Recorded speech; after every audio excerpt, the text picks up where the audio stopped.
অবৈধ বাংলা মদের কারবারের অভিযোগে দুর্গাপুরে 23 নম্বর ওয়ার্ডে সুভাষপল্লী এলাকায় হানা দিল বিজেপি। রবিবার সকালে ঘটনাকে কেন্দ্র করে এলাকায় ব্যাপক চাঞ্চল্য।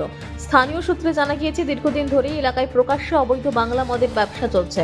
অভিযোগ, সন্ধ্যা নামলে এলাকায় সমাজ বিরোধীদের ভিড় বাড়ে এবং মদ্যপ্রাণের উৎপাতের কারণে নিত্য সমস্যার সম্মুখীন হতে হয় স্থানীয় বাসিন্দাদের, বিশেষ করে মহিলাদের। এছাড়া অবাধে মদ বিক্রির জেরে এলাকার যুব সমাজের একাংশ বিপথে চালিত হচ্ছে বলেও অভিযোগ উঠেছে।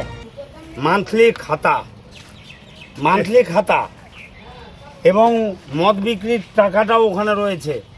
মদ বিক্রির যে টাকা দিল্লি দিয়ে শুরু করলাম, এবারে এই পর্যন্ত কতগুলো বাড়িতে রয়েছে এরকম অবৈধভাবে মদ বিক্রি? মোটামুটি 20টা বাড়িতে রেড করেছি।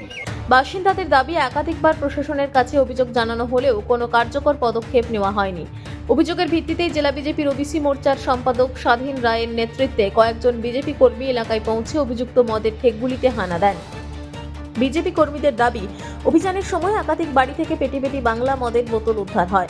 এরপর অভিযুক্ত মদ কারবারিদের সতর্ক করা হয় এবং অবৈধ ব্যবসা বন্ধ করার নির্দেশ দেওয়া হয়। ব্যুরো রিপোর্ট, আরোহী নিউজ বাংলা।